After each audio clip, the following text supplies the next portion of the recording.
All right, folks. The World Health Organization says the Omicron variant is spreading faster than the Delta variant, and is it causing infections all across the world, even those who are vaccinated and have previously recovered from the virus. A lot of new mandates coming down. The mayor of Washington, D.C., Muriel Bowser, has reinstated the indoor mask mandate, declaring a state of emergency as a result of a record number of new infections.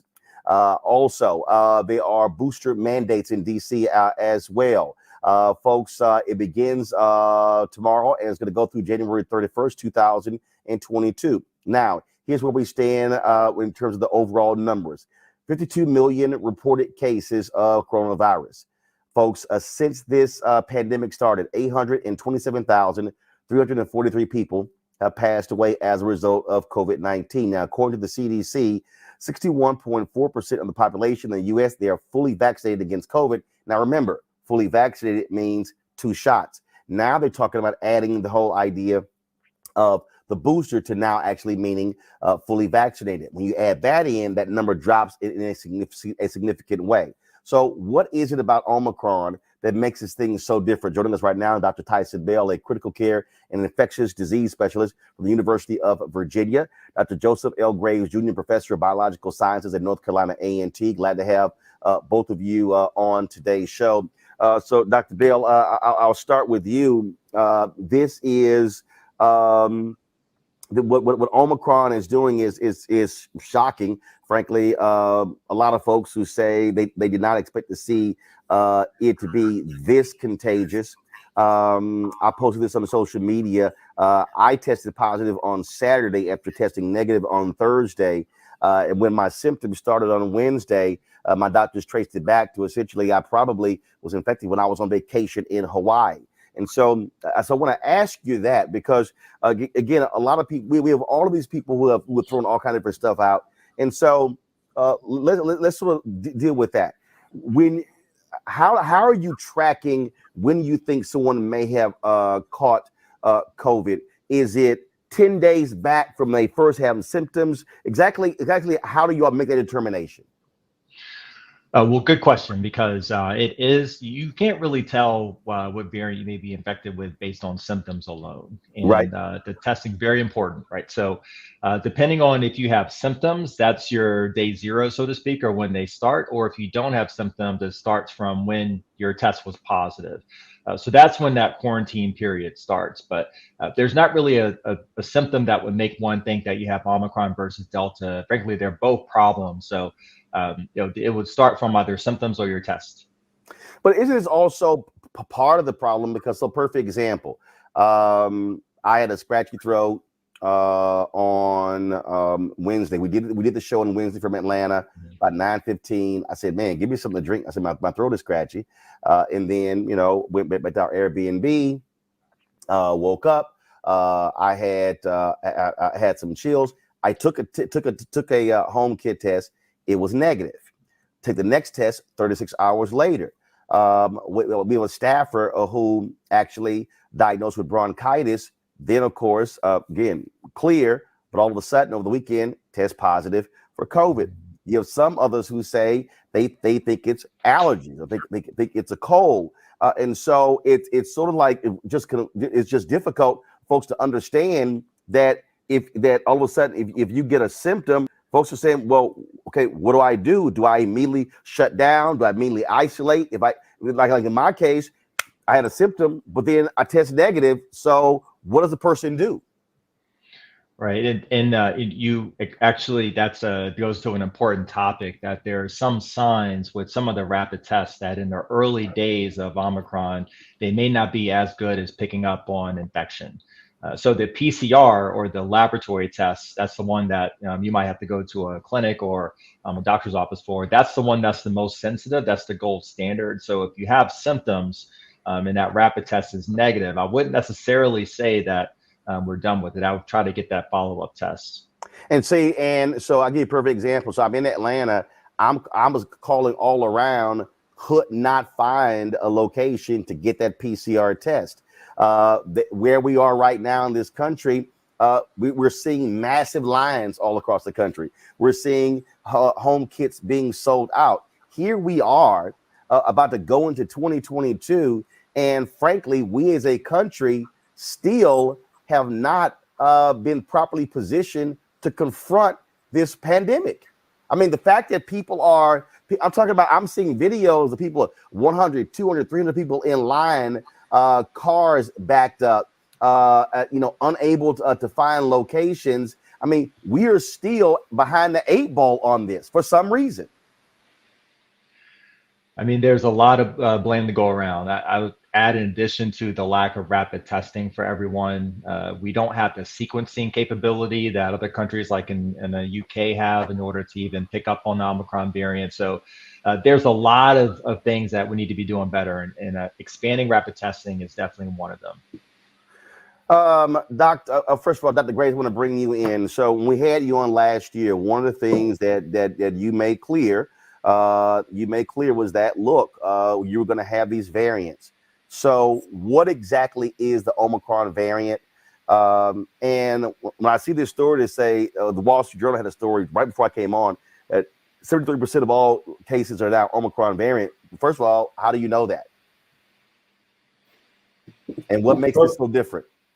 The only way you would know that is by sequencing the patients. And as Dr. Bell pointed out, in the United States, our sequencing efforts are really not up to snuff.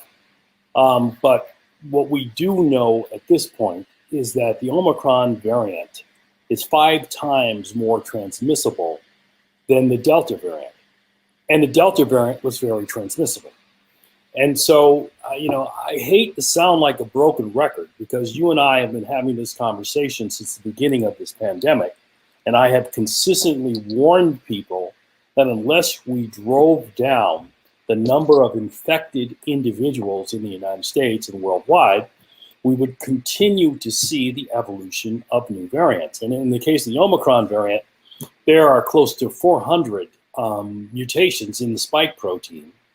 And that's why it's, on one hand, more transmissible, but it comes at the expense of being less virulent. But that's not a reason to celebrate. because it's still quite deadly, particularly for people who have pre-existing conditions. And also, the Omicron variant has the capacity to continue to evolve such that it may retain its transmissibility, but also then gain the sort of virulence that you see in the Delta variant. And so, we're back to square one on some really basic things, which are people in the United States need to begin to take COVID seriously. And if we don't, if we continue to be a culture of chicken little, actually there's a wrong analogy, I'm looking for the ostrich with his head in the sand, this is going to continue and more people are going to die. It's really that simple. And okay, so what you laid out there, and so if it is, and first, why is it 5 times more contagious? And with that the case, and look, I mean, I've gotten text messages from people, other individuals who are prominent, who have actually tested positive, who have not gone public like I have, and I mean, I've had folks who said they've been at other events, and then next thing you know, these things have turned into super spreader events. And so for people out there, okay, what should we be doing though? What exactly should we be doing? Well, it's easy to explain what we should be doing. And that's, again, people in public health have been making these arguments for a long time now. And that is, we need to continue with mask mandates. We shouldn't be gathering large groups of people, particularly with the Omicron variant now beginning to take over COVID transmission.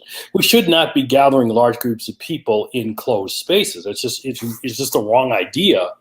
And once again, Roland, I hate to say it, but we're at a place where folks are thinking that their money is more important than people's lives. And so they don't want to face the hard truths of this is a very dangerous virus that will continue to evolve and may get even worse than it currently is, either with regard to its ability to transmit or its ability to make people really sick. So unless we are willing to say that we as a nation are going to take the political and moral courage it takes to put an end to this pandemic, we're going to keep going on this merry-go-round of things getting slightly better, and then everybody wants to open up, and then all of a sudden a new variant comes along, and then we're back in crisis mode. I mean, here in North Carolina, hospitals are already beginning to fill up with Omicron cases, and New York yesterday had over 21,000 cases.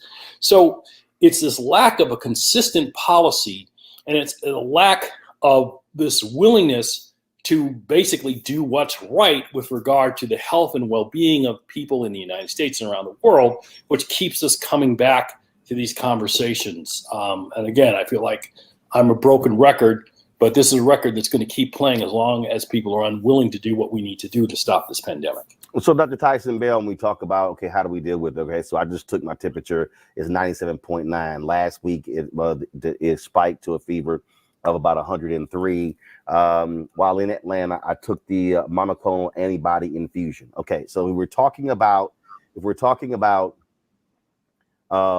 healing from this, and I can tell you for folks, they can actually hear my voice. In many ways, this feels like when I have allergies. Okay, stuffy nose, some congestion, don't have fatigue, don't have any of those things, and so here I am in my. Luckily, I got a studio in my basement, so I'm here. Wife's upstairs, so I'm locked off. So, what is this then? Period. So let's say, okay, people all of a sudden becoming positive.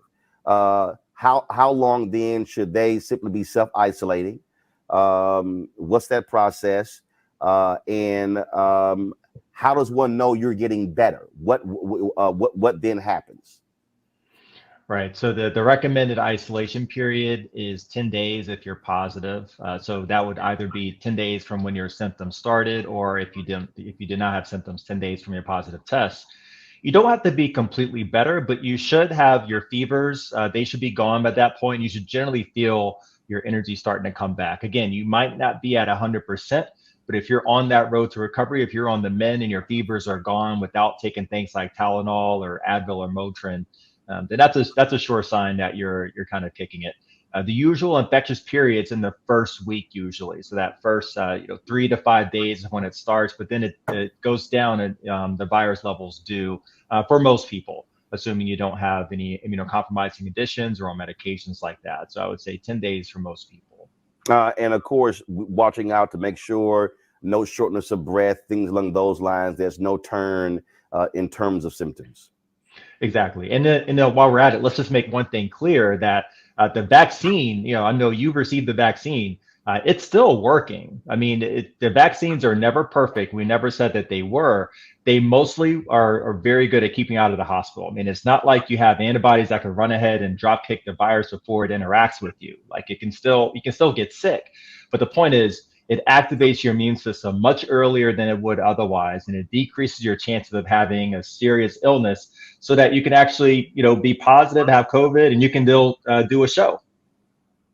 And the thing, I think the point that Dr. Graves you made is so on point, that the real issue that we have in this country, it has been schizophrenic. You've had all of these people who put pressure. Okay, got to open up, got to open up, got to open up. And then they say, what's the big deal? We got to move on. It's destroying the economy. It's all of that. But then, to your point, spike. So everybody's like, okay, my goodness, we got to shut back down. And I just think I personally think that we're still operating behind the curve, because we had the idiots in the Trump administration who screwed this up from the beginning. You did not have massive testing across the country. The initial CDC test was a joke. Okay, it was problems with that. And so all of this talk, remember, people have the massive testing centers in parking lots, stuff along those lines. That didn't happen. Now you have people who've been saying that at the White House or the federal government should be sending home kits to every American household. I don't understand why that's a controversial thing if you're trying to deal with an international pandemic. Because and then what did they say? Oh, the cost. I'm sitting there going, really? We just literally just passed an $8 trillion defense bill. And you're telling me you're talking about the cost of sending at home kits. And so not only that, that those antibodies, it was difficult.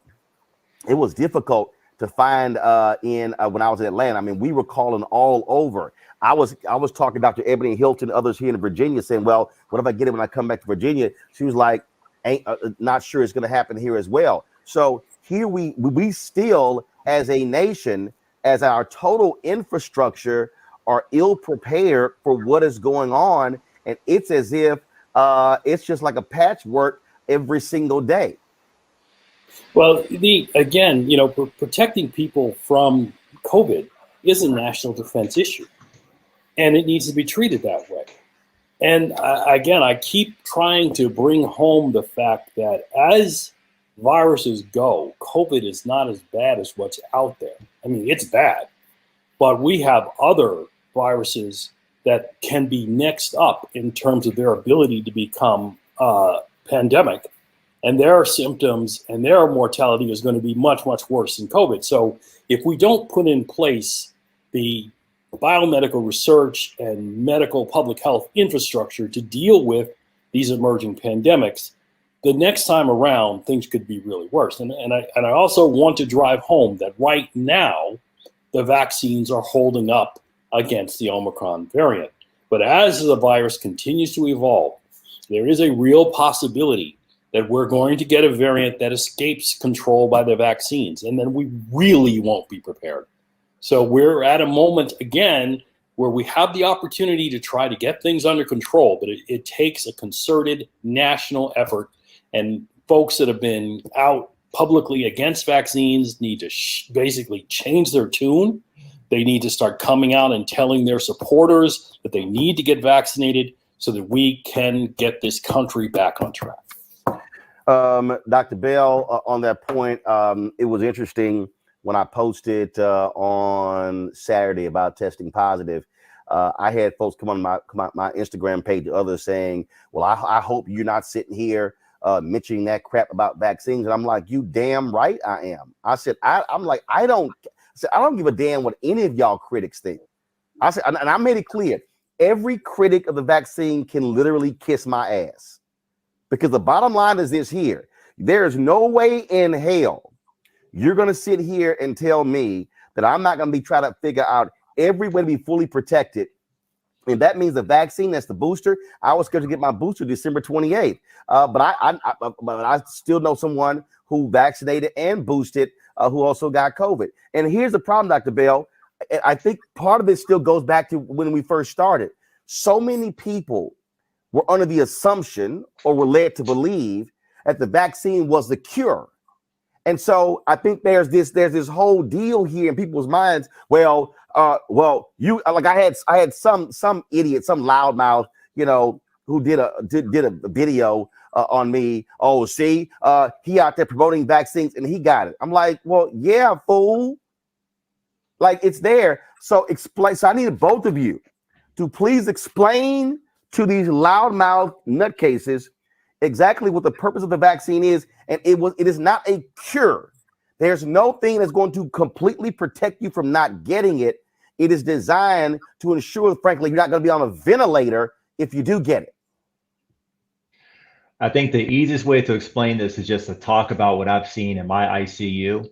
So if we look at last year and we were seeing the impact that it had, basically everyone, every age group, every demographic, disproportionately African-American, Latino, and underserved communities, as we talked about a lot on this show.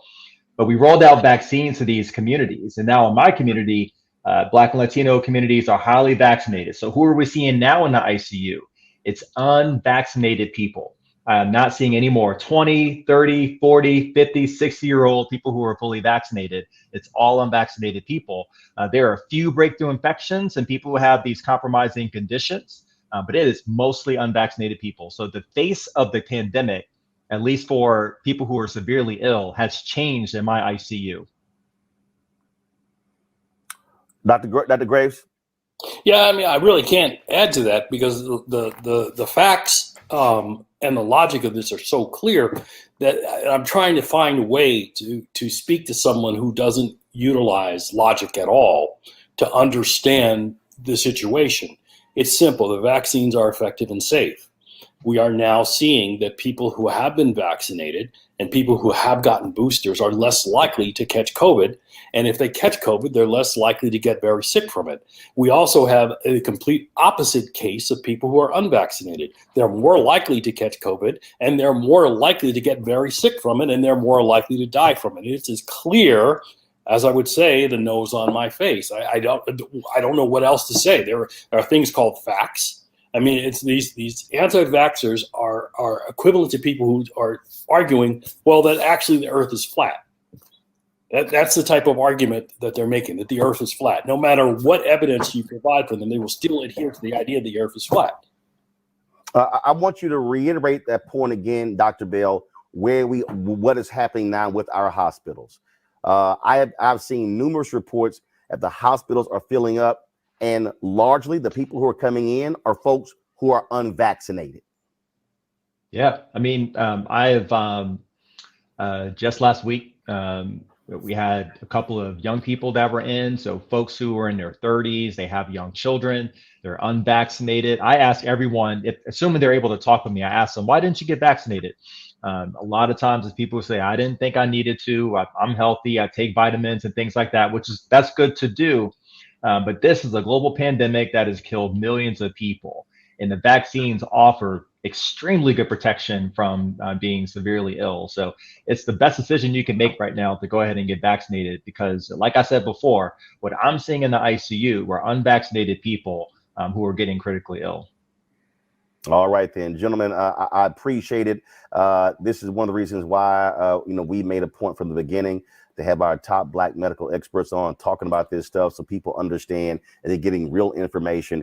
Dr. Tyson Bell, University of Virginia, Dr. Joseph Graves at North Carolina A&T. We appreciate it. Thanks a lot. Thank you. Feel better. Hope we don't have to do this again. Well, guess what? I think we're going to have to, and we're going to keep hammering it. And for every person who keeps telling me, stop talking about it and stop promoting the vaccine, I'm going to tell them, shut up. Because it ain't going to happen. Back to our Road Mark Unfiltered video in just one moment.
time to be smart. Roland Martin's doing this every day. Oh, no punches! Thank you, Roland Martin, for always giving voice to the issues. Look for Roland Martin in the whirlwind, to quote Marcus Garvey again. The video looks phenomenal, so I'm really excited to see it on my big screen. Support this man, Black Media. He makes sure that our stories are told. See, there's a difference between Black Star Network and Black-owned media and something like CNN. I got to defer to the brilliance of Dr. Carr and to the brilliance of the Black Star Network. I am rolling with Roland all the way. Honored to be on a show that you own. A black man owns the show. Folks, Black Star Network is here. I'm real revolutionary right now. Roland was amazing on that. Stay black. I love y'all. I can't commend you enough about this platform that you've created for us to be able to share who we are, what we're doing in the world, and the impact that we're having. Let's be smart. Bring your eyeballs home. You can't be Black-owned media and be scared. You dig?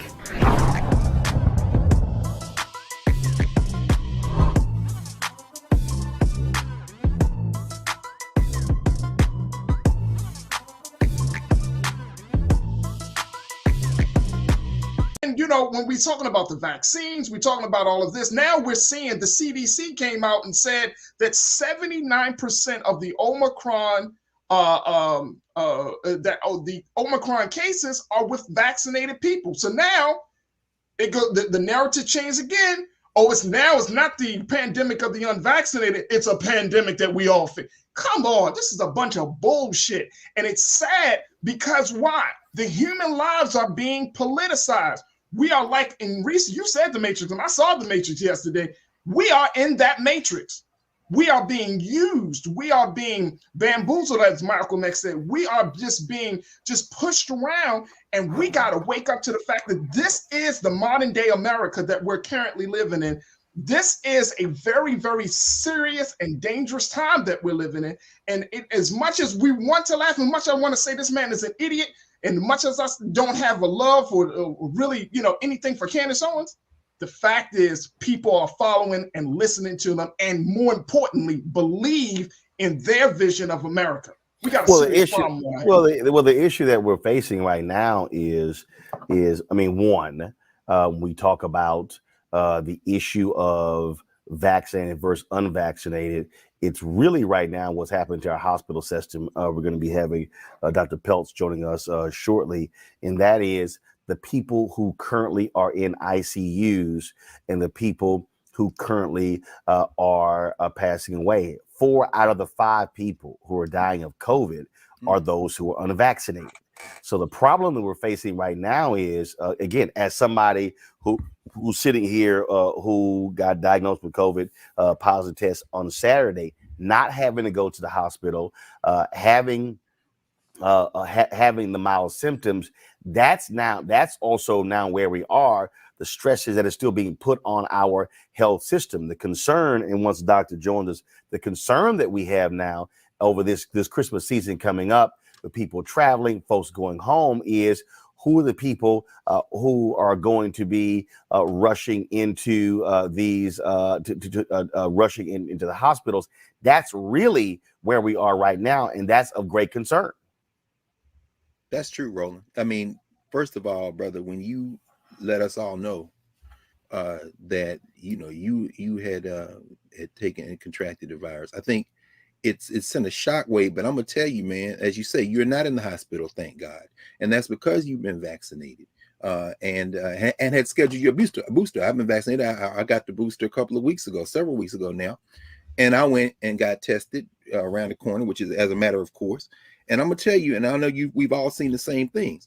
The lines outside the testing places are stretching everywhere. People are terrified, and I'm sure we're all getting, Reese, Faraji, Roland, I'm sure we're all getting message after message every day from friends and families and acquaintances who are finding that they've contracted the coronavirus, or they know people who have, and it's Omicron, and it's spreading like wildfire. Harvard has said they're going to go online for the first part of 2022. I expect Howard and everybody else is going to do the same thing. And finally, we're faced with it's not, as you say, Faraji, it's not just a pandemic of the unvaccinated. However, For every person who is out there unvaccinated, and I'm sure we've all heard these stories. I've heard a lot of my doctor friends of people who are desperate because they have contracted the coronavirus. They were unvaccinated. Some of them have passed away. But for every person who walks into an ER in a hospital in that situation, there's somebody else with all of the other procedures, all the other emergencies that we have who can't get in the hospital. And this healthcare system has never been robust. It is going to be overwhelmed. And I don't know about y'all, but I'm sensing there's a real panic that's spreading in this country over the last couple of weeks. And you know what? Let me just can I say something though too? Because Rishi, then Faraji, go. Yeah, and you know, Faraji, I take issue with the narrative, the pandemic of the unvaccinated, because I have an unvaccinated 8-month-old, and the fact that you have children under 5 years of age who don't have the ability to get vaccinated is very distressing, and there doesn't seem to be a lot of movement there.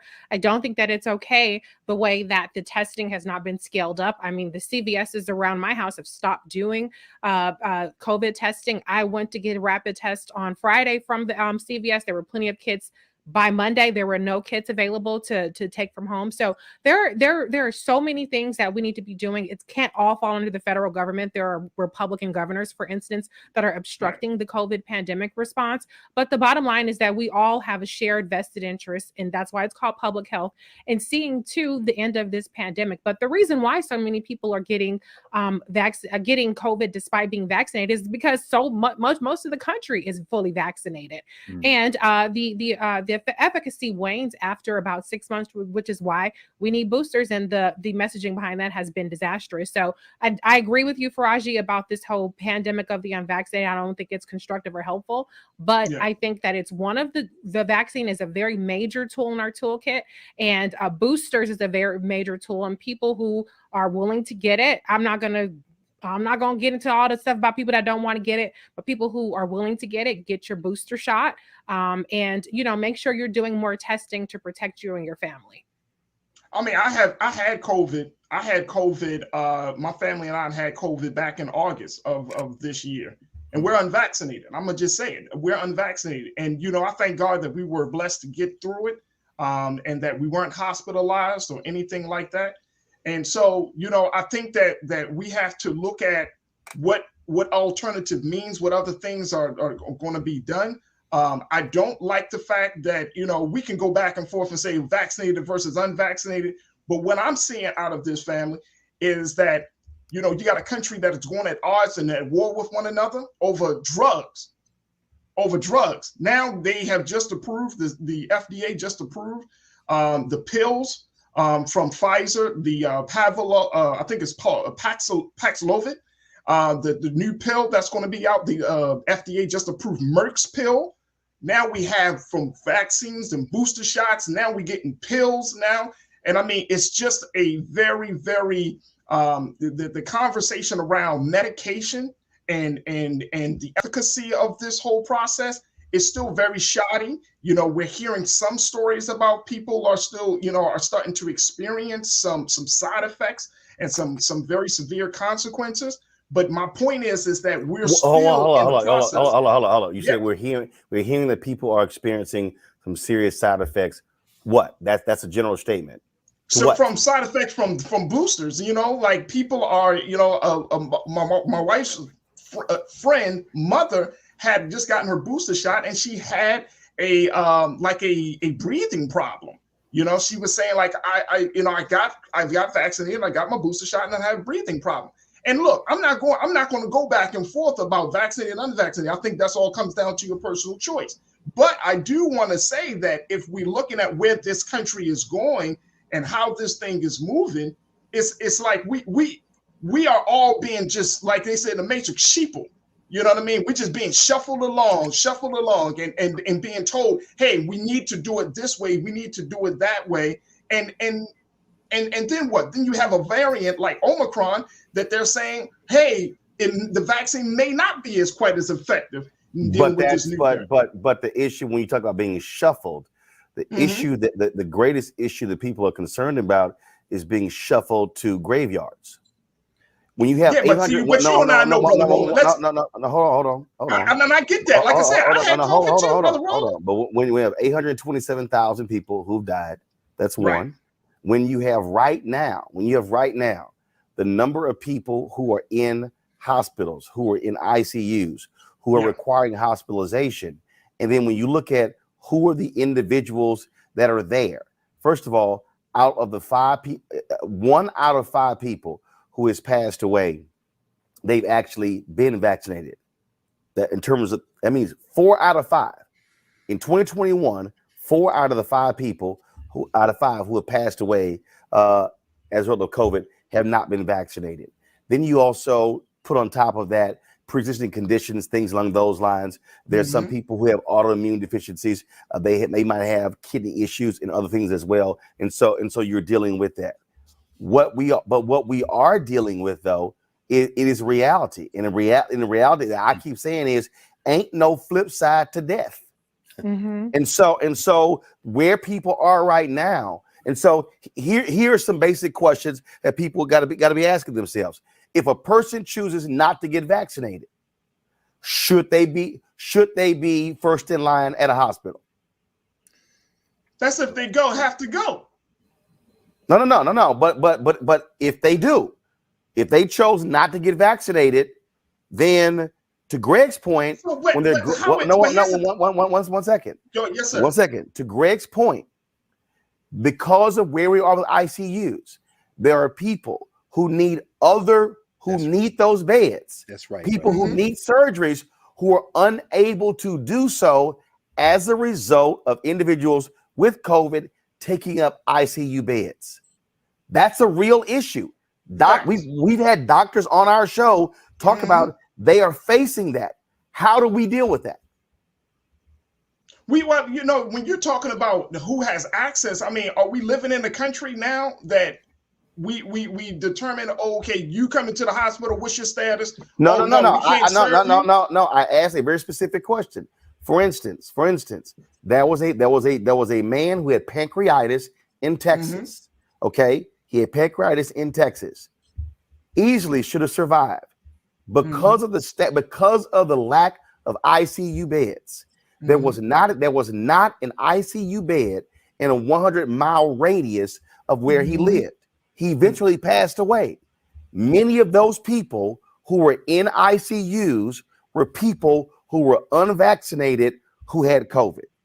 And so I'm asking a question, and that is, how do we deal with that if individuals have chosen not to get vaccinated, but are so sick they're taking up ICU beds?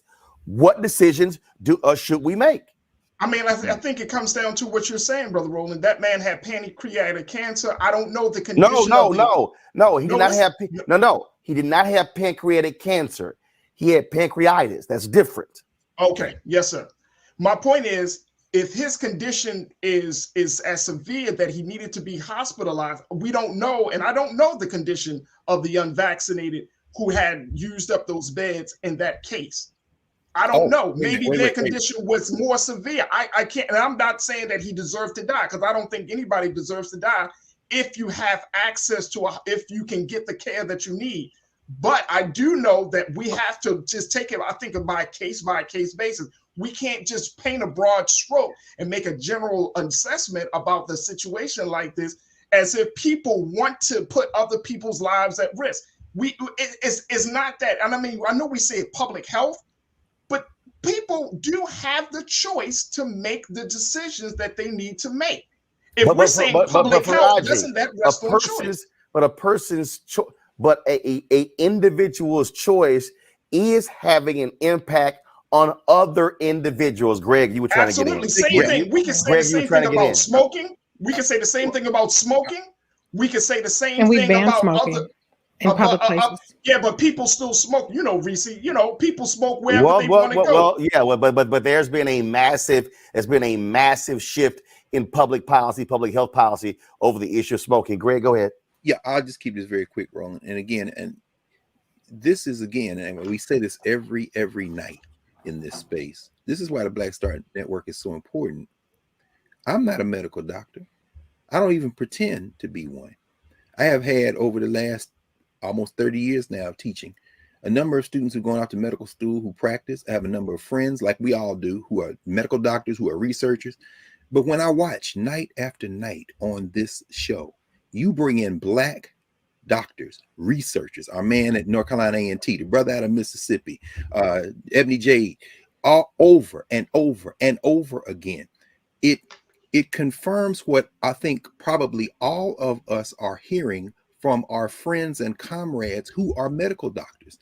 I'm all the time from Atlanta, from Baltimore, from Dallas, from New York City, story after story after story that the ERs are being overwhelmed. I'm talking about doctors. See, I'm not a doctor. So the best I can do, I'm not about to try to go replicate the research of doctors. There's a story out now, of course, about the scientists at Walter Reed who apparently are saying they've invented a super vaccine that's going to protect you against. But I'm not, to the point you always make, Reese, I'm not going to accept that. I don't know if I can vet that. I'm looking at the news outlets it's coming from. But I know one thing for sure.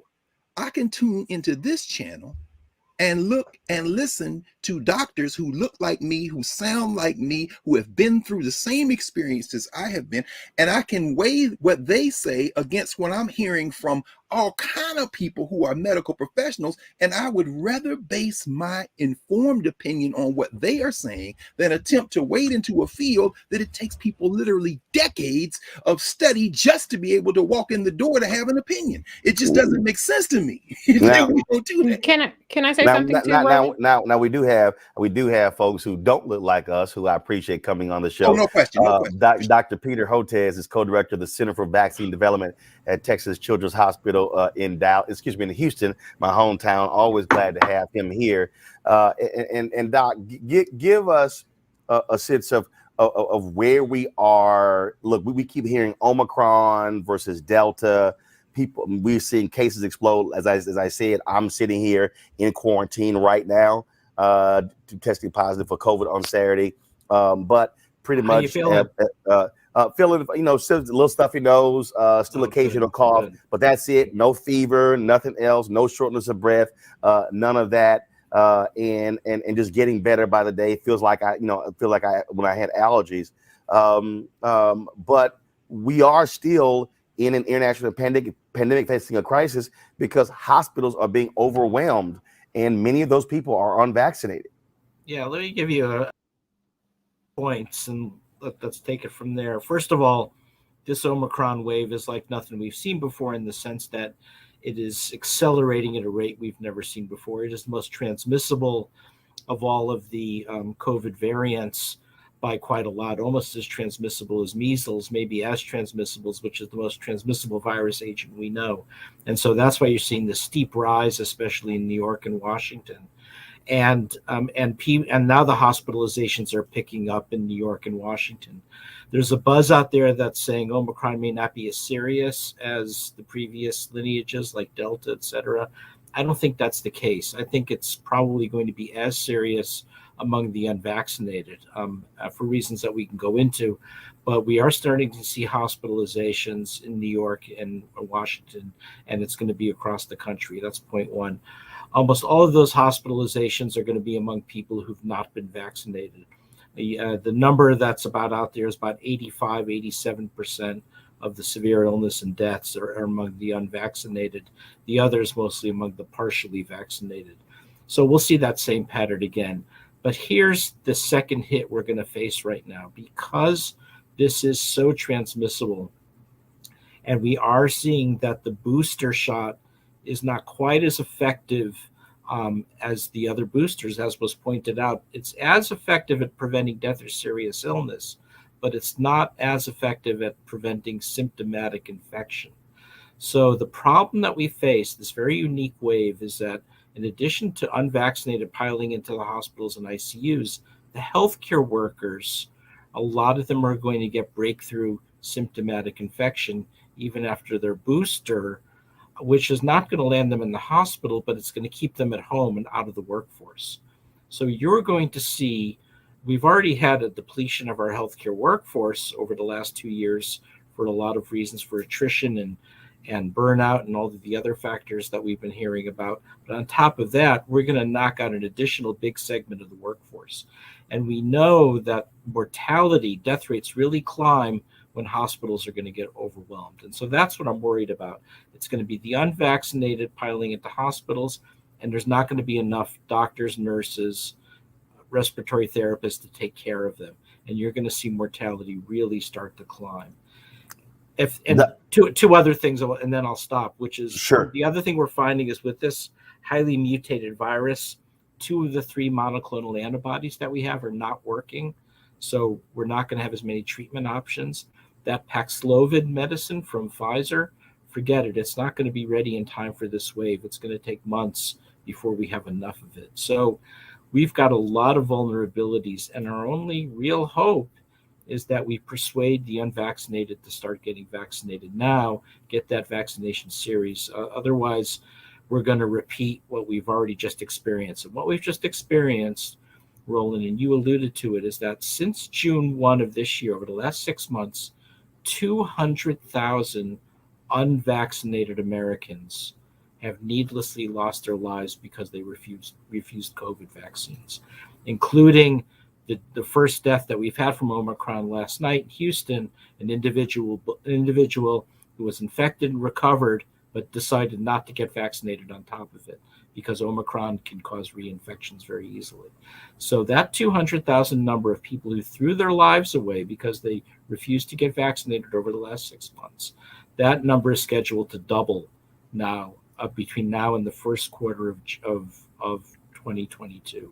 To 400,000 Americans whose lives could have been saved, but they chose not to get vaccinated. And so that's why I'm here late on a Thursday evening before Christmas to work with you, Roland, to do whatever we can to get people to get vaccinated. So, Doctor, explain this. Why, again,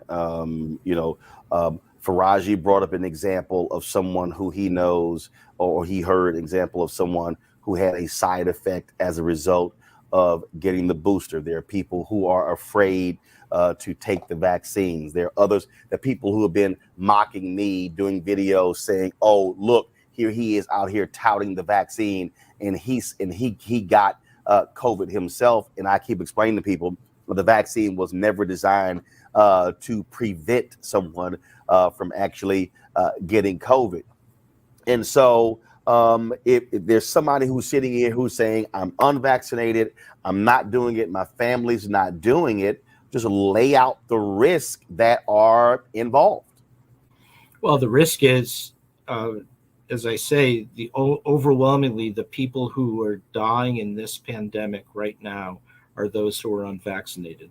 So you would take a huge chance to joining to your 200,000 fellow Americans who also refused to get vaccinated and lost their lives since June 1, because I say that number is now projected to double.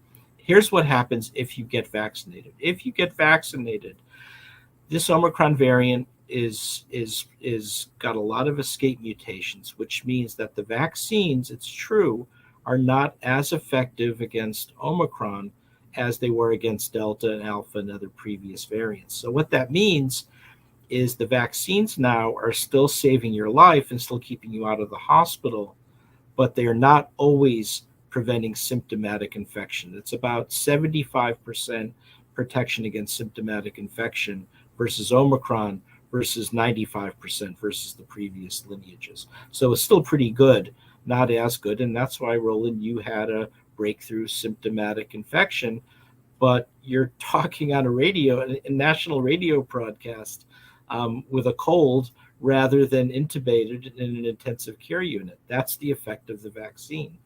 And so that's the message. You've got to get vaccinated, and we have to stop this business of saying you've been infected and recovered, you don't need to get vaccinated. That's just one of the phony anti-vaccine talking points. As I said, we just had our first Omicron death from a person who got infected and recovered and chose not to get vaccinated. So that is the reality. Reese, go right ahead. I have a comment for Faraji, but I'll save that for another time. For now, I want to ask Dr. Hotez. So I have an 8-month-old, and I am scheduled for travel. And I feel like the messaging is all over the place. I feel like there's more political messaging about, well, if you're vaccinated, you can, go on ahead and enjoy your time with your family. But then I see all of the doctors and epidemiologists and virologists are like, hair on fire. This is a red alarm, crisis. I'm not asking you to give me specific medical advice, but I guess for those that are potentially traveling with unvaccinated children, based on the modeling that you're seeing, what comfort level would you express with traveling with unvaccinated children over the next 2 weeks? Yeah, we have seen a lot of happy talk come out of Washington D.C. this week. I was a little surprised by it. When it's something that it's this transmissible, I think there is a pretty good risk if you're going through airports and bus terminals and Uber rides, you're going to be exposed to Omicron. And if I were traveling, and with your baby, who's, you said 8 months old, masking is not really an option. There is risk, and we are seeing pediatric hospitalizations now with this Omicron variant. It was a big problem in South Africa. It was true of the Delta variant here in the South and here in Houston and Texas. Texas Children's Hospitals, which I know Roland knows well, had a lot of pediatric hospital admissions. So I'm not a big fan of traveling with an unvaccinated individual, whether it's because someone's refusing to get vaccinated or because someone's too young to get vaccinated. Let me tell you my own situation at home. So I live in Houston. My oldest daughter lives in LA. She came to see us, and we were going to have my mother-in-law come down. We were going to fly her down from New Jersey and spend a week with us, go to the restaurants, maybe a museum. I disinvited her. And the reason I disinvited her is, in her case, she is fully vaccinated and boosted. But because it's been a while since she got that boost, we know that breakthrough symptomatic illness does go up the further you're out from the boost. And I didn't want to chance it with someone in their 80s, because they won't do as well as Roland did with his breakthrough symptomatic illness. So I said, let's not chance it right now. Let's hold off on this for a while. The hope is that this big wave will go down as fast as it's going up. We don't have strong evidence for it, but there is a possibility. And that would be the best possible outcome, because now that the kids are out of school, they'll be out of school for a few weeks. By the time they're ready to go back through K through 12 or go back to university or college, hopefully we'll be on the downslope of this big wave. No guarantees, but I think that's one possible scenario. Thank you. Faraji? Thank you so much for joining us. So, Doc, talk to us a little bit about, we're hearing all of these different, you're bringing up information about the effectiveness, the efficacy of this vaccine and booster compared, when it comes to Omicron. But how should people look at all of this stuff? Because again, I'm not into going back and forth about vaccinated, unvaccinated. I stay masked up, and I know people that have stayed masked up, and you can still get it. So I'm talking about assuring people of that this situation that we're dealing with can be handled. Because what I'm seeing right now, doctor, is that they're saying that the more that vaccines are being developed, that more variants, more mutations may occur. So can you give us some insight about that, sir? Yeah, And that's actually and Doc, just as because you may not have been on earlier, where Faraji said that he previously got COVID, but he and his family are not vaccinated. So go ahead. Yeah, no. So this is one of the kind of the fake talking points that's out there, that they make the claim that vaccines are actually inducing the mutations to cause the variants. Here's the reality. The reality was our worst pandemic threats arose out of unvaccinated populations. So the Alpha variant arose out of an unvaccinated population in southern England in 2020. Delta arose out of an unvaccinated population in India at the beginning of 2021. And Omicron arose out of a mostly unvaccinated population in southern Africa, either South Africa or Botswana, towards the end of this year. And that's why we keep getting these variants, because nobody has come up with a plan to vaccinate the southern hemisphere. The African continent has been left almost totally unvaccinated, about 6%. So that's what we do at our labs. We're making low-cost vaccines for parasitic infections and for COVID. We have a low-cost recombinant protein vaccine that we've made with no patents. We transferred the technology now to India, Botswana, Indonesia, and Bangladesh. And the one that's furthest along is the one in India with our partners there known as Biological E. And now it'll be released for emergency use authorization. It's the least expensive of the vaccines out there. And it's the same technology as the hepatitis B vaccine. Very few side effects, looks like the best safety profile. And the Indian government is now has ordered 300 million doses. So we're hoping now that this can come in to prevent all of these new variants from emerging. So that's the problem, is the more we allow large populations to go unvaccinated, we'll continue to chase our tail with these variants. Thank you, sir.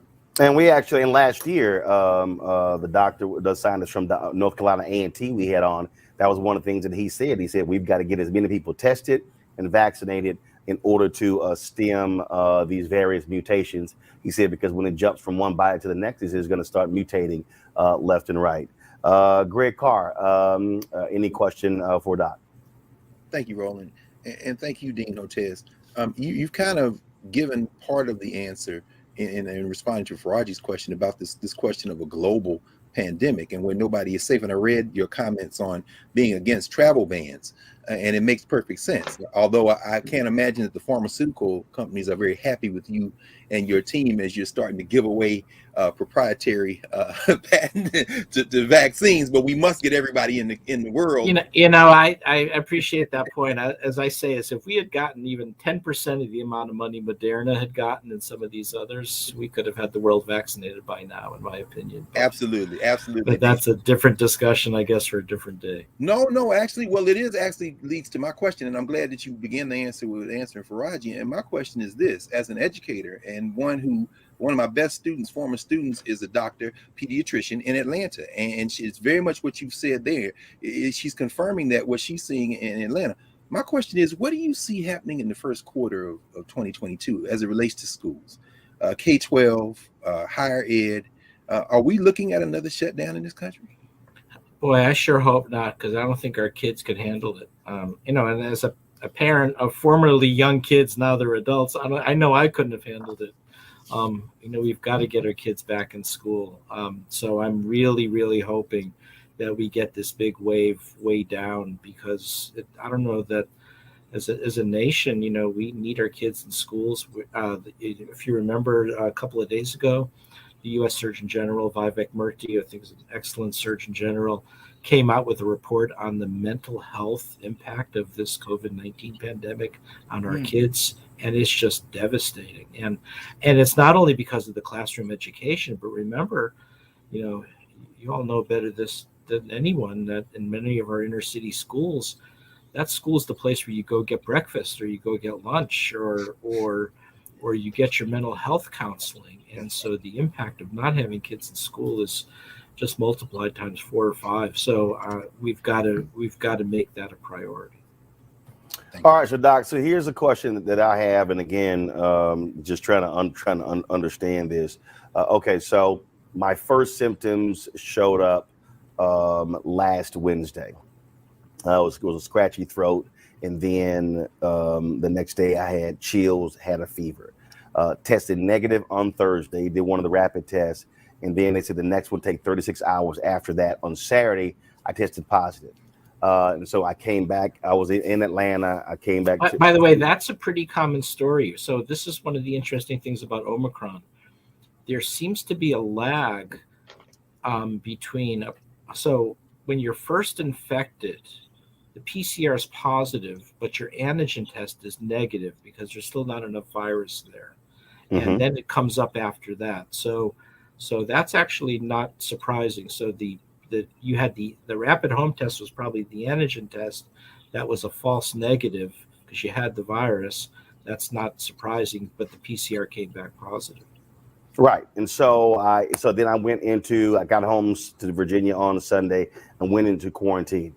So the 10-day period, is that at the beginning of symptoms or when you test positive? And then how do you know, like what needs to happen for you to come out? So is it complete stuffiness gone? Is it no cough? Or so how do you? I believe the recommendations are 10 days from your first onset of symptoms, plus you have to be at least 24 hours with no symptoms at all.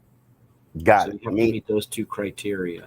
Got now, it. Meaning no cough, no stuffiness, nothing like that. Right. Now, I mean, I can check it as well, but I mean, it's also moving goalposts because the CDC just made a change tonight for the healthcare providers, and I have to make certain it doesn't extend to other groups, which is that now they're saying, because we can't afford to have their healthcare workers out of the workforce for 10 days. So now, so in the UK, what they did is now after 7 days, if you test negative, you can go back to work. And I think they require 2 tests. But in the US, they're going to require a single test. So you can go back to work after 7 days. And that just came out literally within the last hour, I think. Now, what I was told is that even when I come out, I still might test positive for 2 or 3 weeks, but I'm no longer contagious. Explain that's that. right, because that PCR test is so sensitive, it's picking up remnants of the virus genome. So even though you're not shedding enough virus to infect people, you might still be positive. And that's the reason why we often recommend not testing again, because you could be testing positive literally for weeks. So when should I take a test? You don't. That's unless you start feeling sick again, and then so the most important thing is that all symptoms are gone, meaning there's no longer a cough, there's no longer slight stuffiness, all that's gone. Pretty much, yeah. And then you should be good. You don't need to get tested again, because if you get tested again, it creates a lot of confusion. Then you could be positive, but you're still not shedding virus, and then yeah, I would just hold off and not test again if you're not having symptoms after 10 days. So the last point here for you is that for everybody who's watching, who's listening, the advice is that if you are unvaccinated, you're putting yourself and others at serious risk of hospitalization and death. But Roland, there's one other thing that nobody talks about, which I want to bring up, and that is we don't talk enough about long COVID, where your symptoms linger for sometimes a year in terms of not fever and acute symptoms like a runny nose, but you feel fatigue, you have heart palpitations, you feel tightness in your chest. We're learning a lot about that, and there's a very important study that was published this year out of the United Kingdom. The United Kingdom has a real health system, unlike the U.S., where we have Amazon Pharmacy, and that study, they have 40,000 MRIs on file. Everybody who had an MRI, it's registered in the UK system. This is pre-pandemic, and then they can bring them back now that they've had COVID to compare before and afterwards, and it's showing some pretty frightening stuff like gray matter brain degeneration, and the MRI your brain scan looks like somebody who's 20 years older, associated with cognitive decline. And that's the other piece we don't talk about. It's not only piling into hospitals, into ICUs. This could be with you for years, and especially if you're a young person, you don't want this happening where you've got gray matter brain degeneration and cognitive decline when you're trying to start a family or a new job or taking your SATs or trying to get a mortgage on your house. And so that's going to haunt us for a long time as well. Yet another reason to get vaccinated. Last question, Doc. The infusion, I did get that. It was the Regeneron when I was in Atlanta. Do you also recommend that if people get a positive COVID test, they're able to find a place that does it, that they get they get that infusion? Up until 2 weeks ago, I would have said yes, but now the problem is this: with this Omicron variant, that's going to be the overwhelming one. That Regeneron monoclonal antibody probably is not going to do much for you, and neither is the one from Lilly. So that's what I mean. 2 of our monoclonal antibodies have been knocked out in terms of being useful for this Omicron variant. And that only leaves the one from what's known as Vir and GlaxoSmithKline, and there's not a lot of it around. So this is, again, why we need to get vaccinated. We kind of lost one of our major weapons, monoclonal antibodies. We won't have that Paxlovid medicine from Pfizer. So we don't have a lot of, we've lost some really, we've either don't have or have lost some really important tools.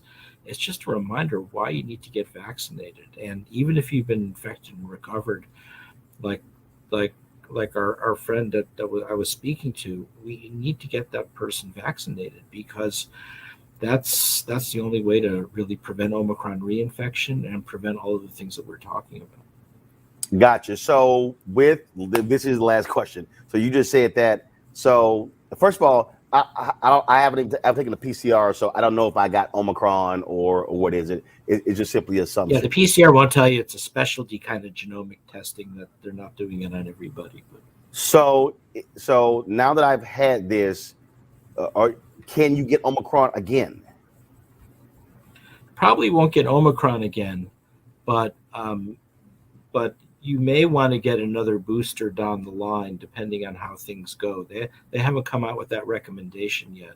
Well, I can't. Well, because I got the infusion, I can't do a booster for 90 days. For 90 days, that's so right. I have to wait until March. Right, that's right. But trust me, when March hits, I will be getting a booster. So let's just go through a few brief scenarios. If you're unvaccinated at all, you're asking for trouble. Get your vaccine series. If you've gotten 2 doses of either the Pfizer or Moderna vaccine, get that booster, because that booster can make the difference between going to the hospital or not. If you are infected and recovered and you've not gotten vaccinated, get vaccinated. If I'm starting to sound like a broken record here, it's deliberate. It's get vaccinated, get vaccinated, get vaccinated. And by the way, if your kids are 5 and up, get them vaccinated too. So we're doing a terrible job vaccinating our kids. All right. Doc, we certainly appreciate you coming on again. Dr. Peter Hotez, co-director of the Center for Vaccine Development at the Great Texas Children's Hospital in Houston. Thanks a lot. Thank you, Roland. I know you come to Houston a lot and you're not visiting me. So once this apocalypse is over, I want to show you around our labs, how we're making vaccines for COVID, and show you all the changes that have happened over our Great Texas. That'll absolutely happen. I was home I was in Houston for Thanksgiving, and I was planning to go home to Dallas. My parents live in my home there for Christmas, but I got diagnosed, and then my sister did, who lives there. So I said, well, heck, if I didn't, I wouldn't be able to go back home. Would go home anyway. So right. Well, the other reason is I want to give you a big hug, because you've been one of the really strong voices in the African American community that is really pushed for science-driven, evidence-based COVID prevention measures, and you're worth your weight in gold. You're just a great man. I appreciate it, and trust me, I will be coming back home to H-Town real soon. Doc, I appreciate it. Thanks a lot. Thank you. Bye-bye. Bye, everybody. All right. Thanks a bunch. That is it for us. Any final comment, Faraji, Reese, Greg? I do. I have a final comment.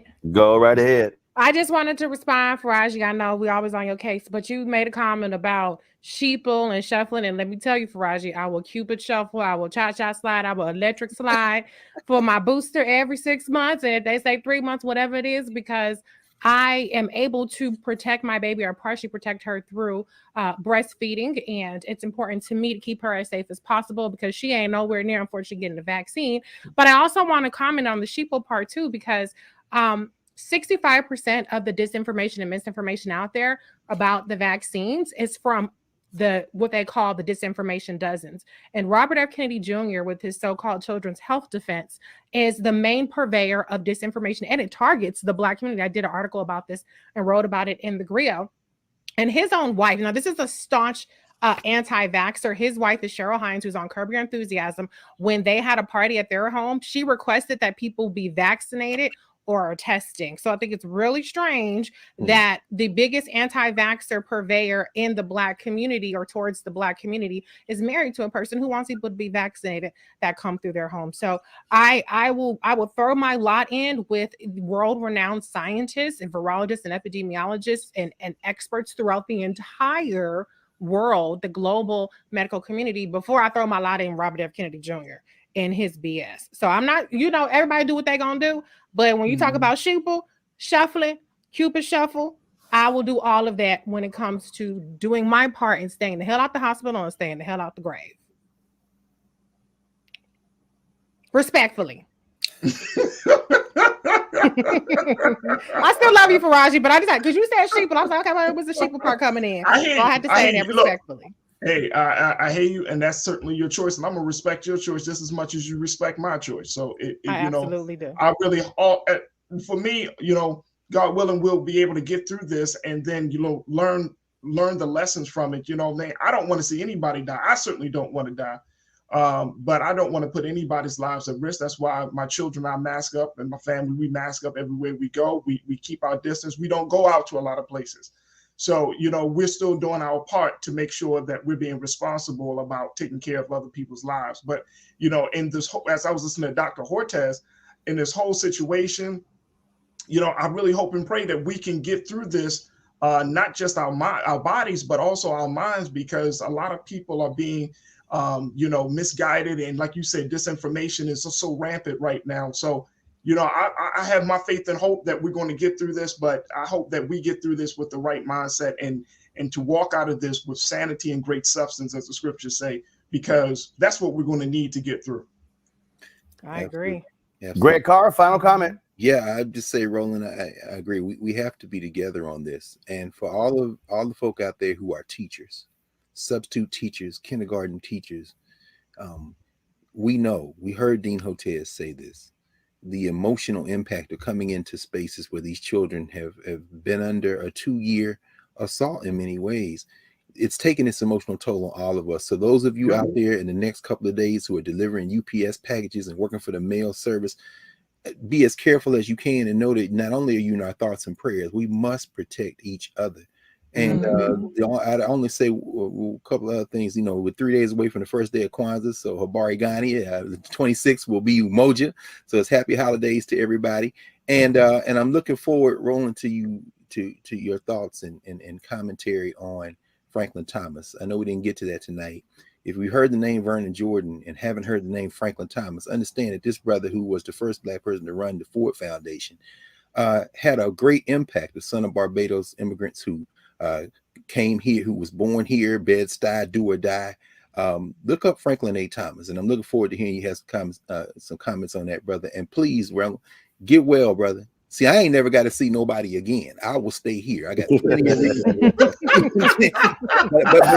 but when watching you last week at the Celebration Bowl, that beautiful moment, and then you have to face this thing, brother. All I'm saying is, you not only in our thoughts and prayers, we got to wrap around each other, man, because that's no joke. And thank you for being very public and sharing that. And hopefully that's going to change somebody's mind about getting this vaccine. Well, look, it was a lot of people. I can tell you, there are a number of people who I know who called me, who have tested positive, who are very public individuals who chose not to go public, and they were commending me. And look, I had no problem doing it. You got some loud mouths out there who decide to make videos and mocking me for getting it. This is why I call them hashtag never will be's, because they will never be anything. And that's what they are. They are people who are desperate for credibility, and they have none. They will never get any. And you heard what Dr. Hotez said there, and that was always our goal here. And that is, I was not going to put conspiracy theorists on the air. I was not going to put people who are so-called educated but have no scientific or medical expertise on this subject matter. There are people, and I see some of the comments, people like, Roland, do your own research. Y'all, this ain't what I do. Okay? That ain't what I do. I'm sitting here in my home studio, and I'm surrounded by multiple lights. I've got a 9-foot green screen. I got a Sony camera in front of me. I got an ATM mini switcher sitting right here. I've got an iPad and got a computer. I got a lavalier microphone. I got an IFB. That's what I do. That's what I do. That's right. Okay? Mm-hmm. And so just because somebody can read a medical journal doesn't mean they're actually an expert on these issues. We purposely put on experts. We started this show off with legal experts talking about the Kim Powder trial. Y'all notice I did not have non-lawyers breaking down the legal ramifications of Kim Potter being found guilty. There's a reason why. You notice we had Cliff Albright, an expert on the issue of voting, co-founder of Black Voters Matter. And so it's amazing to me how we love to listen to folks. And let me just go ahead and say this, and I got no problem saying it. If there is one troubling thing among Black people, is we love people with rhetorical flourishes. We love people who can spin yarns. We love people with alliteration, and we love people who have the ability to talk and speak. And oh my God! So what we do is we base our, oh my man, that brother is dropping some knowledge. That sister is dropping some knowledge. No, they're actually saying a whole bunch of stuff, but it sounds good. We love folks to as a tickle your fancy, let me ignite your soul, as the song goes. But this is too serious for us to play games with. When we hear, Congressman Jim Clyburn announced last night that he tested positive for COVID. He's 81 years old. When Professor Eddie Glaude at Princeton announced 6 hours ago on social media that he tested positive as well. When you see doctors and others and medical professionals, I mean, this is real. And if there is one moment for us to trust our trusted voices, it is it. This is it. That's right. And so we're going to have more and more of our Black doctors and our experts on. Everything that you heard tonight about these variants, listen, the brother from North Carolina A&T told us this May of last year. Yes. Mm-hmm. That's right. That's right. And so we're going to continue talking to the folks at Meharry and the folks at Xavier and the folks at other HBCUs, because this is why it is important. Last night we had that expert on COVID and sickle cell. Okay, you ain't hearing that elsewhere. So I need y'all to understand why this show matters, why these voices matter. And so some of you have hit me, Dr. Ebony Hilton, because she now is a signed contributor for MSNBC, NBC. That's why you haven't seen her on the show, because they have her exclusively. And so we certainly miss her voice. But there are other doctors out there that we're going to continue to have on to amplify the voices. We're going to continue talking about not only the quality of mask, what kind of mask to wear, things along those lines. And so folks expect more of that. And that's why these shows matter. And we cannot simply cede any ground. And I will not cede any ground, any territory. I'll be like Shema, one of David's mighty men, fighting over a field of lentils when it comes to correct information and swinging against some of these crazy fools out here who do not have your best interest at heart, who are nothing but grifters. They are TikTok doctors. They are YouTube scientists. They know nothing, and all they do, the best thing they have for you, are bad lace fronts and loud mouth rhetorical flourishes, and they dress clean and they sit here and use all the right words, and they say my brother, my sister, as if they actually care about you. But nobody can dare say they care about you if they are feeding you false information.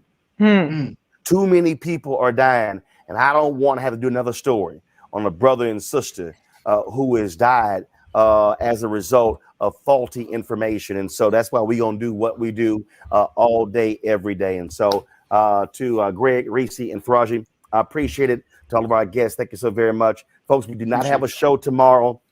It's Christmas Eve. We were never going to have a show tomorrow anyway. So I'll see you guys on Monday. Hopefully, I will be out of COVID protocol. I can then go upstairs and then actually see my wife versus FaceTiming her. And then, of course, and her leaving stuff for me at the top of the stairs. And then that kind of stuff. But it's all good, because y'all got to understand, I am a self-sufficient brother. I was taught how to bake when I was 7 years old, and cook when I was 7, bake when I was 7, cook when I was 8. So it's all good being down here. And so I ain't got no problem being by myself. This ain't the first time. So I know how to cook for myself, wash for myself. and do for myself, because Reginald and Imelda Martin knew how to raise their kids. So just letting y'all know. Yeah, know how to do for self. Just letting y'all know. And I am working on my golf game down here, my putting greens over here as well. So don't think for a second my golf game is going to go to pop because of COVID. Y'all, see y'all tomorrow. Y'all take care. Oh! Folks, back to our Roland Martin Unfiltered video in just one moment.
Time to be smart. Roland Martin's doing this every day. Oh, no punches! Thank you, Roland Martin, for always giving voice to the issues. Look for Roland Martin in the whirlwind, to quote Marcus Garvey again. The video looks phenomenal, so I'm really excited to see it on my big screen. Support this man, Black Media. He makes sure that our stories are told. See, this difference between Black Star Network and Black-owned media and something like CNN. I got to defer to the brilliance of Dr. Carr and to the brilliance of the Black Star Network. I am rolling with Roland all the way. Honored to be on a show that you own. A black man owns the show. Folks, Black Star Network is here. I'm real revolutionary right now. Roland was amazing on there. Stay black. I love y'all. I can't commend you enough about this platform that you've created for us to be able to share who we are, what we're doing in the world, and the impact that we're having. Let's be smart. Bring your eyeballs home. You can't be Black-owned media and be scared. You dig?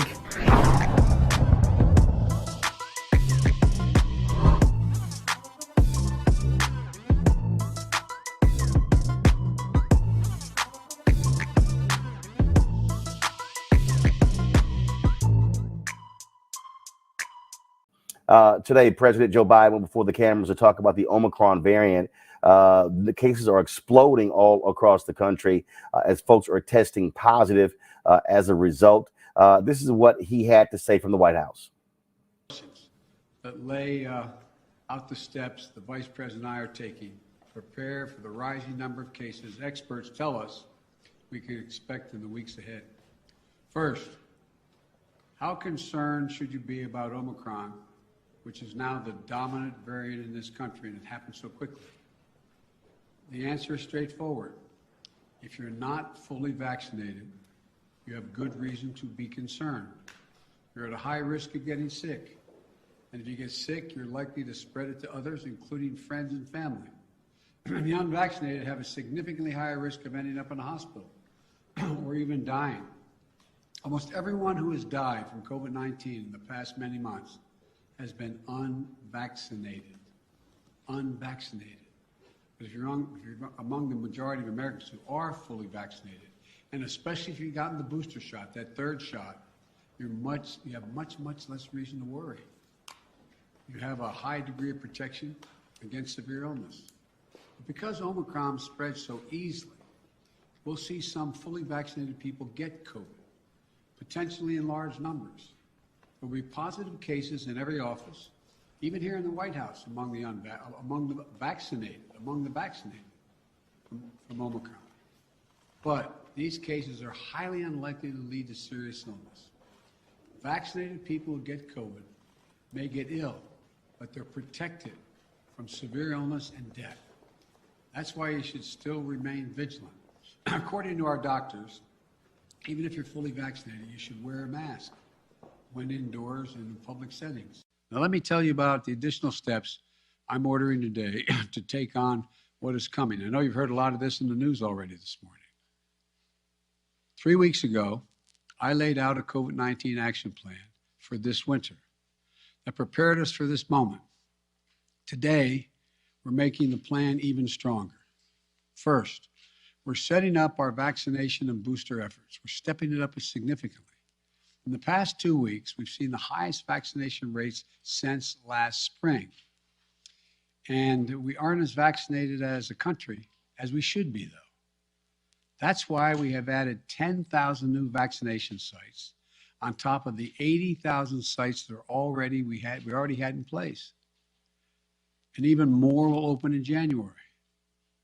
I know there's some parts of this country where people are very eager to get their booster, where it's harder to get an appointment, So starting this week, I'll be deploying hundreds more vaccinators and more sites to help get the booster shots in people's arms.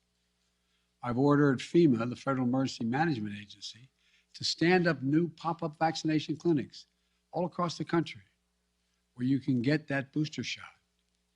We've opened, we've opened FEMA vaccination sites in Washington State and New Mexico recently as cases have increased. And today, I'm directing FEMA to stand up new sites in areas where there is a high demand. These steps are going to help us add more and more booster appointments and just over the next few weeks. I also want to say a word to parents. If your children are not vaccinated, please get them vaccinated. If you're a parent, understandably, who waited to see how the first shots went with other kids before getting your own kid vaccinated, you can stop waiting. 6 million children in our country, ages 5 to 11, are vaccinated. Get your children protected today, now. And for those parents out there who have a child that's too young to be vaccinated, that is under the age of 5,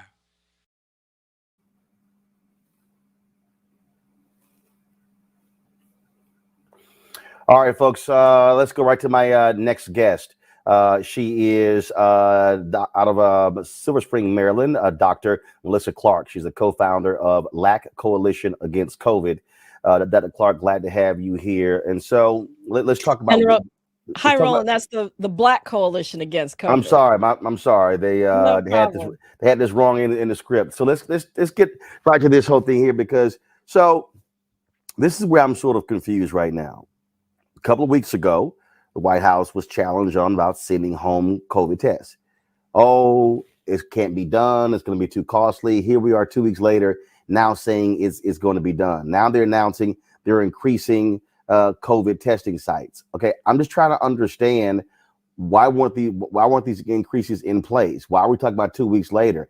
I mean, what I'm not understanding is why are we not throwing everything at this? Do you think that what America has done, we will sort of say, okay, you know what, things are getting better, let's just all back off, and then now when there's a spike, now it's like, oh my God, what do we do now? Let's ramp up. If we maintain a high level, maybe we're not going to see an explosion in cases.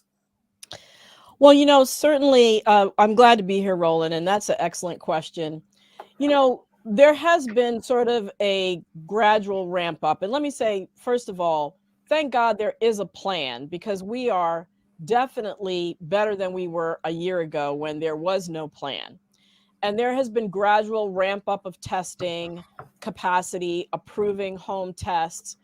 But you're absolutely right. We saw the Omicron variant. We saw how rapidly it was expanding through Europe and certain parts of Africa. And the fact that there are lines of people trying to get home test kits right now could have been foreseen. That being said, I do believe that the parts of his plan that deal with testing are commendable, with the exception, I have a little bit concern about that online, going online to get test kits. There really needs to be equity in every policy. And so for those people who don't have broadband access, there you go. We saw that debacle when it came to going online to schedule for your vaccines back in February and March and April. So why repeat that same issue? we know how to reach those people in neighborhoods that have low broadband. We have community-based institutions and organizations like the Black Church, like community centers and recreation centers and elementary schools that could serve as distribution points. We have community-based organizations that could deploy and go door to door to deliver those tests in areas that have low broadband. We need to roll out these plans at the same time as the online testing to ensure that every American really is able to get access to those tests. And not only that, you know, so their thinking is, well, for those households that want the test, they have to request it. And you're right, people are not sitting here only going online. So guess what? Set up a basic phone number, set up a hotline for folks to be able to call. Exactly. And then they should be dropping those PSAs, or you know, and you know, buying airtime from Black-owned media and others to encourage folks to get these home tests. And not just get them, how to take them. We're in the process of developing videos for how to make sure that you know how to use the home test, because it's a 5-step process. Not everybody has the same ability, health literacy ability to understand the instructions and execute it correctly. So, you know, there's more to it than just, you know, making the test available online. Absolutely. And so, you know, I think this is important. And also, I think what has to happen is this is just, I think as a country, we've got to, frankly, be at DEFCON 5, if you will, whatever the highest level, and say we're going to stay there for the minimum next 2 years. Because see, this whole yo-yo, this whole thing, oh, let's open up, things are getting better, oh my God, we got to pull back, whatever. That, to me, that is also what contributes to where we are, because people get lackadaisical. Folks just sort of begin to you know, just, oh, you know, everything is going fine. We saw the rush for folks wanting to back with football games and basketball games and concerts, and now we're seeing what's turning into super spreader events. I mean, I'm seeing, you know, look, I'm sitting here in quarantine right now for testing positive, and just more and more people are doing it every single day, and the numbers are climbing. Yeah, and I think, you know, there's been an effort to balance people's mental well-being, our economic well-being, and our public health well-being. But I think the messaging around that has to constantly say these situations are fluid and changing. Because once you take away a mask mandate, it's really hard to reinstitute it. Just as you said, people's behaviors lag behind the advice. And when they lag behind the advice, that's when you see rapid increases in cases taking off like we see now. But it's still really important to be very careful in public spaces in terms of wearing your mask. Even in small, you know, getting together with your friends and teenagers that are having sleepovers, these kinds of things can quickly become super spreader events, especially if people are not vaccinated and boosted. Yeah, but you still got these people who say masks don't work. I can't tell you how I keep seeing these folks all over social media. People with significant followings who say, why are we doing these masks? There's no proof they actually work. There is plenty of proof that they actually work. We see states and communities that have carried out the mask mandates. We see that rates of cases and case spread are much lower when you compare on a macro level from community to community. They definitely work. And I know those same people have not been in the trenches with healthcare workers, seeing the cases overrun hospitals and people being put on ventilators, because I guarantee you they would change their mind when they see how devastating it can be to contract a severe case of COVID and potentially die. They work. Well, I think it's a whole lot of stuff that we certainly have to do. Any questions for my guest, Mustafa Demaria Xavier? Well, I want to thank the sister for the great work she's doing. She talked about equity and everything. And you made a great point when you talked about needing another way to have access to our community.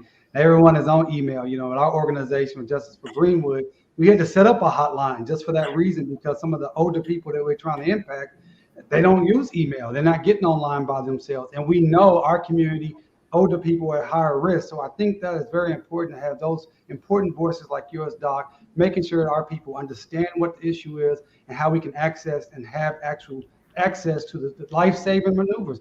One of my clients and partners, Dr. Tiffany Crutcher, yesterday, on the 14th, her mother, a year ago on the 14th, went into the hospital with COVID, and she never made it out. And we talked about that yesterday because she was right there on the day when the vaccinations were coming on market, but she got sick beforehand. So we don't want to see that happen to anyone else in this country.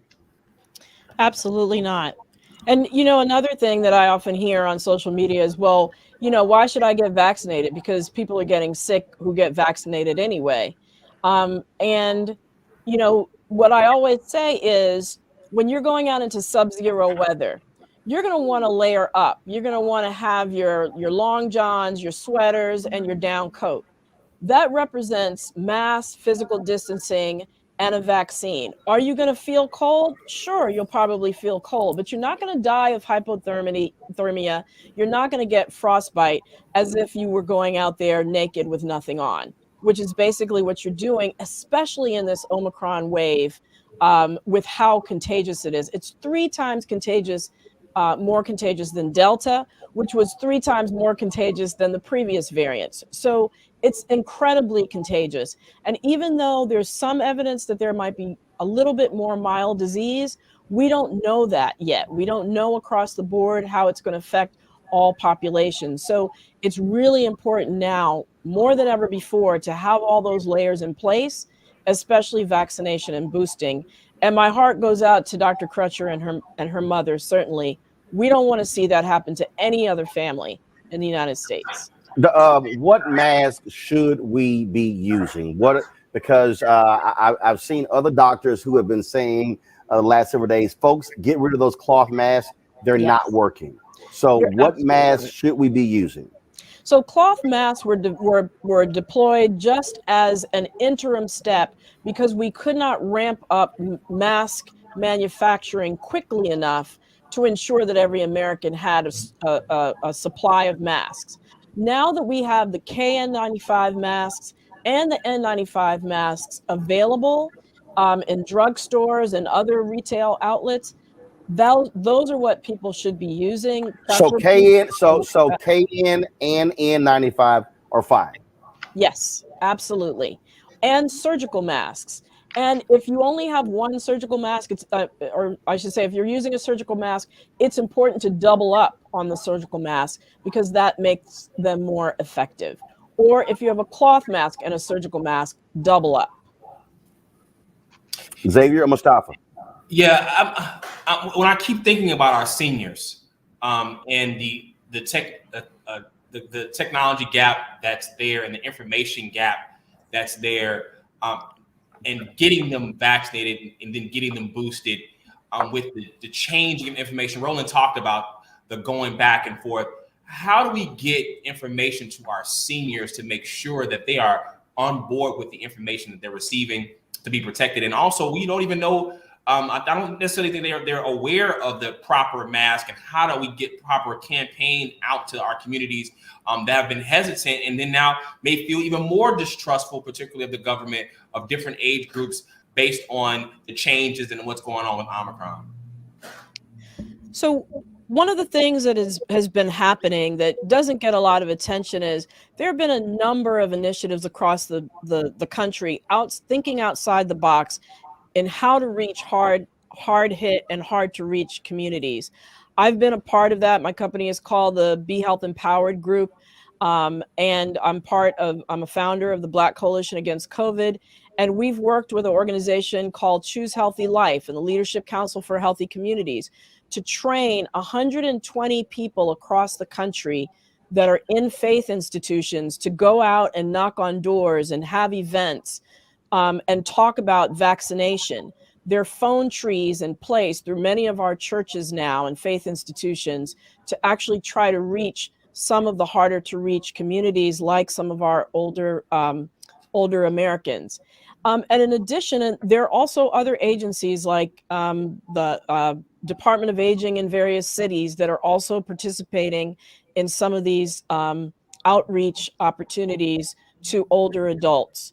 For example, going door to door for people who are shut in to offer vaccinations. So there is a lot of work being done behind the scenes. Could more be done? Could more funding be available? Absolutely. But the infrastructure is in place to really try to reach those harder to reach communities. Mustafa? Doctor, thank you so much for what your organization does and yourself as well. You know, I've lost multiple people to COVID-19. My family lost the first individual in West Virginia. The first person to die was an African-American woman. And I'm curious, even when we went through that, it still took some work to get the rest of the family to make sure that they got vaccinated. So my question is, do we need to have some type of accountability partners inside of our families, inside of our organizations, to make sure not only the folks who are not yet vaccinated are vaccinated, but also then staying engaged to get people to make sure they get the boosters? I think that is an excellent suggestion, because frankly, people respond to the individuals who they trust, the individuals who are closest to them, and family accountability partners, friend accountability partners, I think is an excellent method to do it. There are plenty of voices that are out here, mine included, that have, you know, been talking to people for months on end, trying to dismantle the disinformation, which really is the enemy. The disinformation that's out there is the enemy.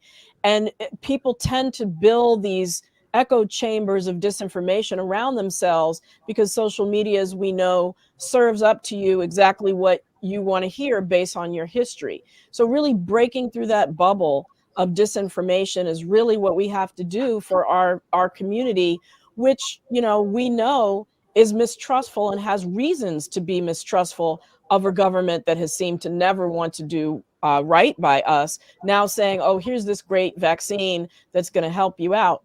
But we have to understand that this is a worldwide pandemic. This is being offered to everybody, and it has clearly been shown to keep people out of the hospital and keep them from dying overwhelmingly. All right, then. Well, I certainly appreciate the work that you are doing, Dr. Melissa Clark. Thank you so very much with the Black Coalition Against COVID. Thanks a lot. All right. Thank you all. Be safe and happy holidays. Back to our Roll Mark Unfiltered video in just one moment.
Time to be smart.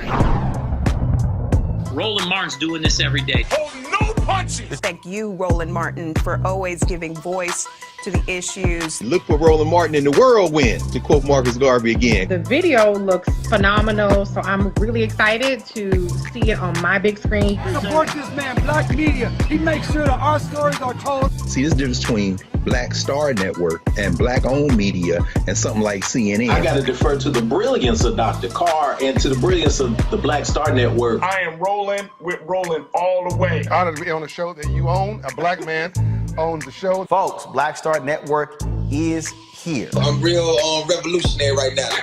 Roland was amazing on there. Stay black. I love y'all. I can't commend you enough about this platform that you've created for us to be able to share who we are, what we're doing in the world, and the impact that we're having. Let's be smart. Bring your eyeballs home. You can't be black-owned media and be scared. You dig?